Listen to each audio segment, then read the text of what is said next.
All right, welcome back to the Running Through Podcast YouTube page. I got my coffee. We're going to have a little chat. It's time that we have to seriously discuss postponing the Olympics to 2021. Now, I like to err on the side of athletes' rights and athletes' earning potentials. Pushing off an Olympics and a USA qualifiers in the meantime is going to drastically hinder that. However, we're all sacrificing at this point. To say that athletes are the only ones in trouble is a little bit disingenuous. I personally got furloughed from my job today.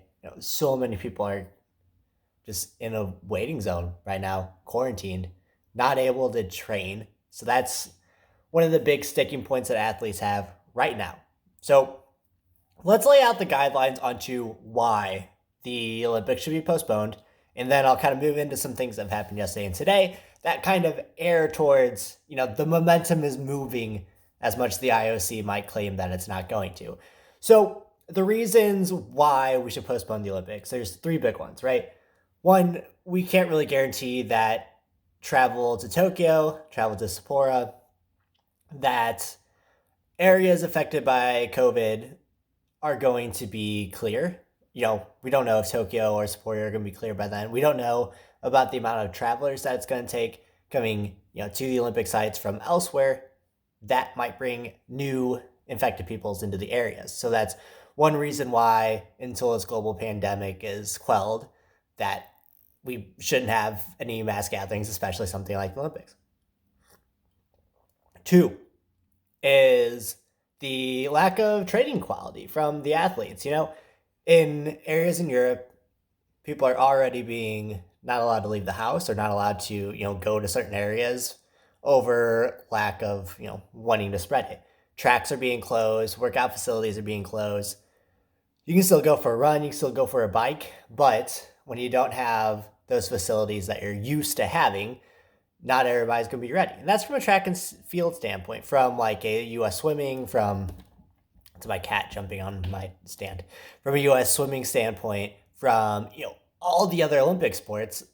How are they going to train for this? Track and field's the easiest. You can go out and run. You can do workouts still on your own without track. But as we'll get to, in other sports, it's going to be such a big issue. And what you're going to be running into is you're going to have a half-price Olympics, for lack of a better term. It's not going to be full-powered. It's not going to be what you'd want. Now, before I get into the third point, I want to throw this out there. My suggestion for an Olympics is just ban everyone from training. No one can train for the next 6 months. No one can train. No one can train. Everybody stay inside. Don't even risk it. We hold the Olympics as usual, and the Olympics are the person with the most natural talent will win. That way we can finally settle the age-old debates of who is the most talented runner, who's the most talented athlete. I think Canadian Easy Bekele will win every event, and we'll kind of go from there. So on to the third point. Third point is being the lack of drug testing that's going to be available in the meantime. I'm going to talk about this on the podcast if you listened this past weekend. Everyone is kind of scaling back in their drug testing. Now, the independent drug testers announced yesterday that we're banning someone for 4 years, right? So people are going to dope. Athletes are going to do dope. It's going to happen.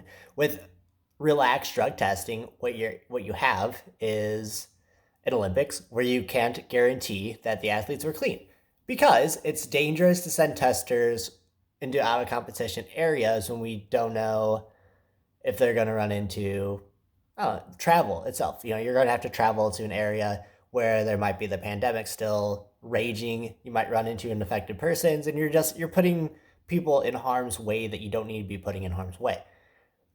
That being said, the UK Anti-Doping Association has come out and said that they are already relaxing their doping control. I mean, I think it's just logistics-wise, it's just going to have to happen. So on that point alone, I don't think you can hold a full-strength Olympics. Tie that with the other 3 points.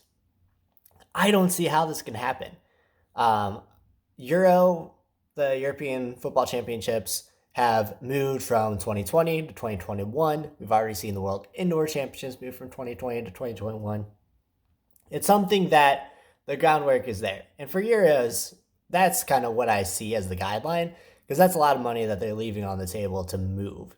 In the Olympics, the reason why the IOC is dragging their feet is because they're tied up with sponsors. There's a lot of money on the table for moving this thing. I get it. I get the reason why it's taking so long. It just seems a little bit ingenuous when they say they have no plans moving.